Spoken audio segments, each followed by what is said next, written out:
We don't know why this happened now. It could be happenstance, and we don't know exactly what it is. We know sort of broad brush what the story is. We know that Assange agreed to plead guilty to one count of violating the Espionage Act. He pleads guilty and he goes free because although he is now going to be convicted of the violation of the Espionage Act, the agreement involves the time he has spent imprisoned being sufficient. It's time served. So anyway, Assange is now a free man. What does that mean? As far as I know, we do not know for certain. I very much hope he has not agreed to anything terribly limiting, and that if he has, we can know what it is. Yep. There is some interesting discussion today of the deletion of the DNC emails from the WikiLeaks servers. Oh, really? Yeah, which sounds bad. Yeah, it does. On the other hand, presumably that stuff is now out in the world. Right. However, this now brings us right back to the landscape that we started with.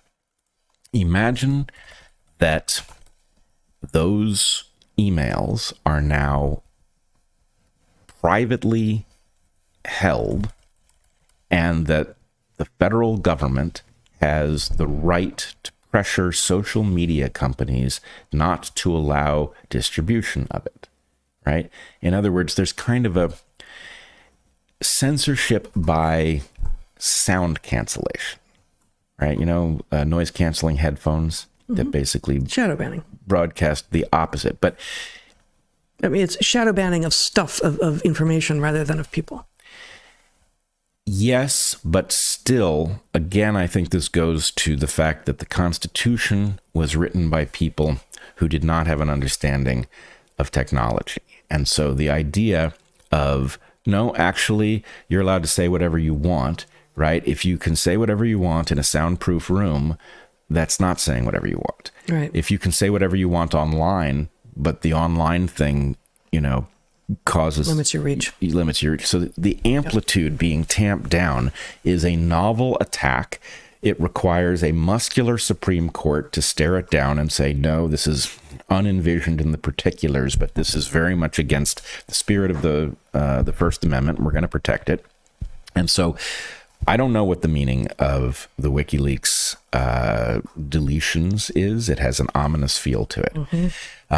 But I did want to say, I have not heard very many people criticize Assange for pleading guilty to something that's obviously, well, what I have joked before is that, you know, he's guilty of committing journalism. Right. In this case, I think everybody understands that he was being tortured to death, that this was destroying his health at the very least, and that this was being done intentionally, and he was being made an example of, for broadcasting politically embarrassing, to say the least, emails of a major political party, so that he really was a political prisoner. And, you know, nobody will officially acknowledge that, but it was clear to all of us who were watching this carefully. And it is his willingness to plead guilty is, on the one hand, decidedly a setback. It would have been far better to have a court look at this and say, this is absurd. He should never have been, you know, imprisoned. He was doing what journalists do, and this is important to a functioning democracy, to any functioning democracy, to all of them. However, I think that this is a perfect case of the importance of being willing to lie to a tyrant. Right? When you say I am guilty of a crime, when in fact I was doing a job that is protected by the Constitution of the government that has put me in this jeopardy, you are lying to a tyrant, and that is absolutely a valid act. That is part of the resistance. Now, hopefully what it means is that we now have Julian Assange, that not only does his freedom come back, but that he can now take up his position as this very important person on as a member of the freedom movement, right? A movement which has really, in large measure, gotten started long after he was effectively imprisoned. Yeah.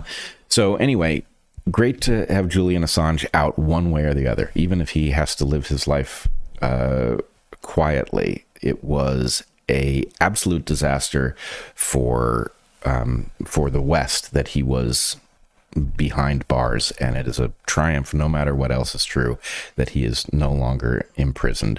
I hope that he has retained freedoms such that he will, in time when he's recovered, rejoin the fight and be the ferocious person of incredible integrity that he has been.